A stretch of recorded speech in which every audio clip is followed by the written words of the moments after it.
कांग्रेस वो पार्टी है जिसने कभी ना भाजपा से समझौता किया है, ना कभी धार्मिक उन्माद फैलाने वाले संगठनों से कभी समझौता किया है। हम लोग गांधीवादी विचारधारा के लोग हैं।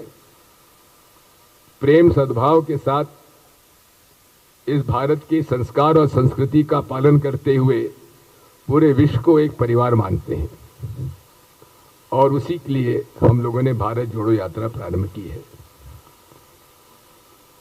साथियों, राजनीति में महत्वाकांक्षाएं होना स्वाभाविक है और हर व्यक्ति की महत्वाकांक्षाएं होती है, लेकिन पार्टी का अनुशासन सर्वोपरि होता है। मैं सभी कांग्रेस जनों को और विशेषकर बड़े जितने सीनियर लीडर्स हैं कांग्रेस पार्टी के, उनसे हाथ जोड़कर यही प्रार्थना करूंगा कि वे जो भी बात करना है पार्टी के अंदर करें, पार्टी की लीडरशिप से करें, लेकिन आरोप प्रत्यारोप लगाने की आवश्यकता नहीं है।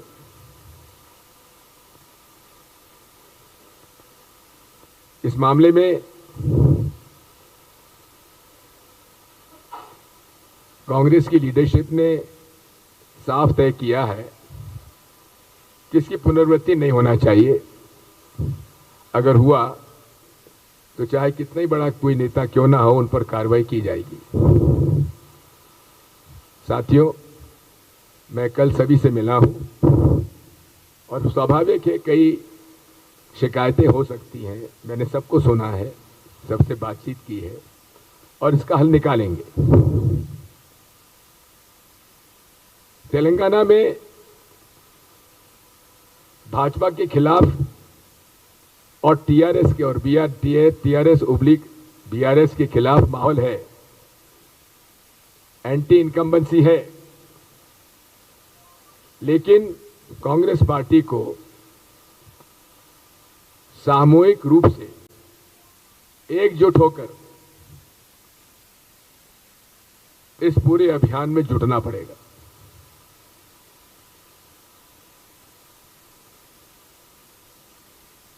एकता आवश्यक है और एकता के माध्यम से ही हम लोग इन भ्रष्ट और इन सत्ता लोलुप पार्टियों को हरा सकते हैं।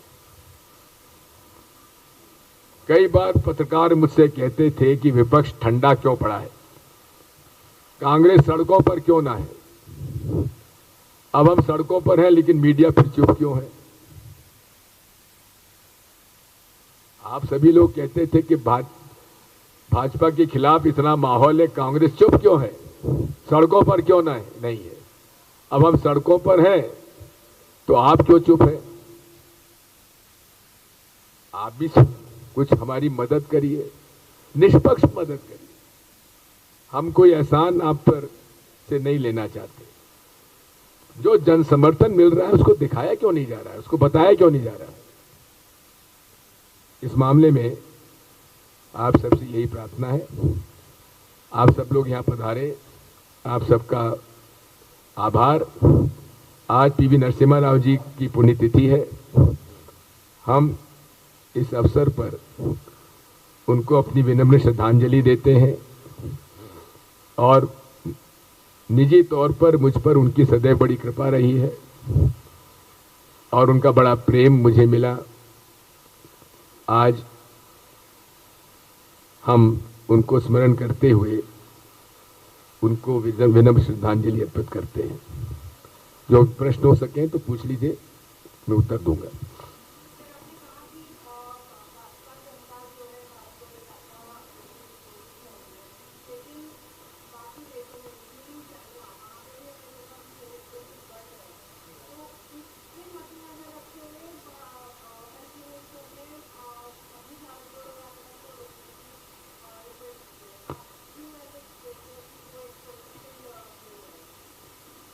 यदि ऐसा है तो उन्हें मैंने 3 प्रश्न किए हैं उनसे। पहला एक है, क्या उन्होंने भारत सरकार ने मेडिकल इमरजेंसी डिक्लेयर की है? नंबर 1। नंबर 2, नेशनल लॉकडाउन करने की उनकी कोई योजना है? पहली बार कल प्रधानमंत्री जी ने कोविड के नए जो वेरिएंट आया है उस वेरिएंट के बारे में पहली बार चर्चा की है, और उसके पहले ही स्वास्थ्य मंत्री जी ने पत्र हमको लिख दिया, राहुल जी को लिख दिया। और अभी भी अगर आप देखेंगे कि एम्स के भूतपूर्व डायरेक्टर डॉक्टर गुलारिया ने भारत सरकार ने मेडिकल इमरजेंसी डिक्लेयर की है। नंबर 1। नंबर 2, नेशनल लॉकडाउन करने की उनकी कोई योजना है? पहली बार कल प्रधानमंत्री जी ने कोविड के नए जो वेरिएंट आया है उस वेरिएंट के बारे में पहली बार चर्चा की है। సీఎం కేసీఆర్ పై తీవ్ర విమర్శలు గుప్పించారు కాంగ్రెస్ సీనియర్ నేత దిగ్విజయ్ సింగ్. తెలంగాణ ఏర్పడ్డాక కేసీఆర్ మాట మార్చారని ఆరోపించారు. రాష్ట్రంలో కుటుంబ పాలన సాగుతోందని, బీఆర్ఎస్ పై ప్రజల్లో వ్యతిరేకత ఉందని విమర్శించారు. బీజేపీకి మద్దతు కోసమే బీఆర్ఎస్ ఏర్పాటు అని అన్నారు దిగ్విజయ్ సింగ్. మోదీ సర్కార్ చేసిన చట్టాలను బీఆర్ఎస్ సమర్థిస్తోందని తెలిపారు. फिर भी हमें सचेत रहने की आवश्यकता है। जो इंटरनेशनल फ्लाइट्स आ रही हैं, विशेषकर उन राज्यों देशों से जहां इंसिडेंस बड़ा है, जिसमें चीन भी शामिल है, वहां की इंटरनेशनल फ्लाइट्स पर रोक लगाना चाहिए। इंटरनेशनल फ्लाइट्स का पूरा स्क्रूटिनी होना चाहिए। अभी उन्होंने केवल 2% थर्मल स्क्रीनिंग का निर्णय लिया है, जो कि बहुत कम है। 100% स्क्रीनिंग होने की आवश्यकता है, विशेषकर उन देशों से जो लोग आ रहे हैं जहां इंसिडेंस ऑफ कोविड बढ़ा है। रेवंत रेड्डी लोकसभा के अंदर सत्र चला हुआ है, तो आप समझते हैं कि लोकसभा में 3 लाइन व्हिप लगा हुआ है। मेरी उनसे मुलाकात हुई है परसों, और हम लोग सब मिलकर काम कर रहे हैं।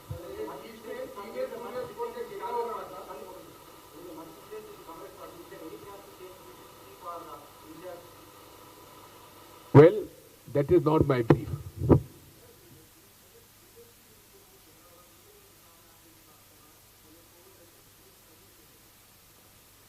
बात यह है कि जब मैं पीसीसी प्रेसिडेंट बना,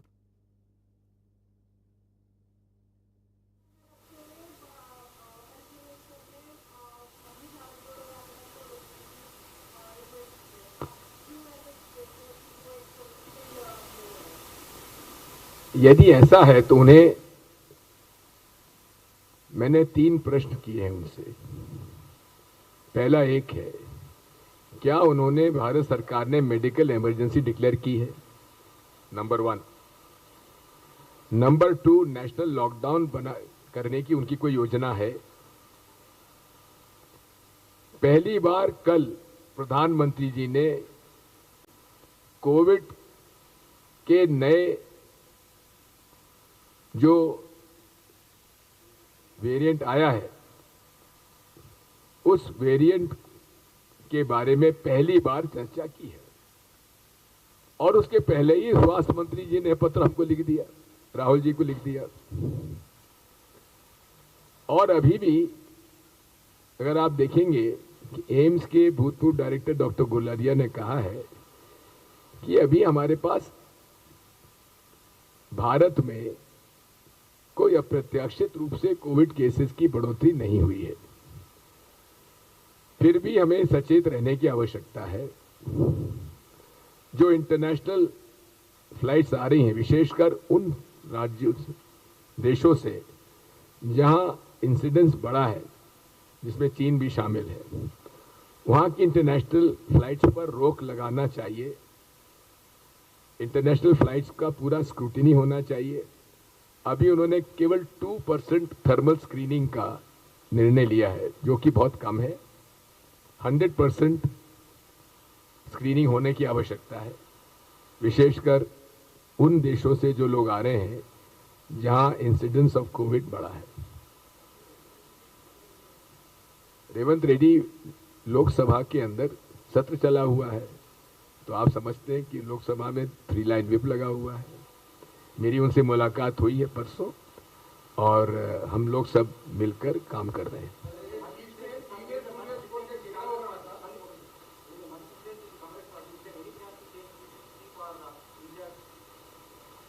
Well, that is not my brief.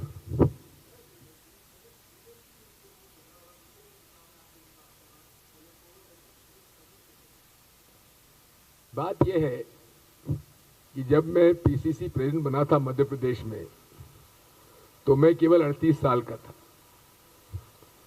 Rajshekhar Reddy ji यहां बने थे, केवल 34 साल के थे, और उस समय स्टॉलवर्ड्स थे मध्य प्रदेश में, आंध्रा, यूनाइटेड आंध्रा में। लेकिन वे एक सफल प्रदेश कांग्रेस के अध्यक्ष बने और एक सफल मुख्यमंत्री रहे। मध्य प्रदेश में भी उस समय प्रकाश चंद्र सेठी, श्यामाचरण शुक्ल, अर्जुन सिंह जी, विद्याचरण शुक्ल जी, डॉक्टर शंकर दयाल शर्मा, माधवराव सिंधिया, कमलनाथ जी, मोतीलाल वोरा जैसे सीनियर लोग थे। इसमें जूनियर सीनियर नहीं होता है, अवसर की बात होती है। Yes sir.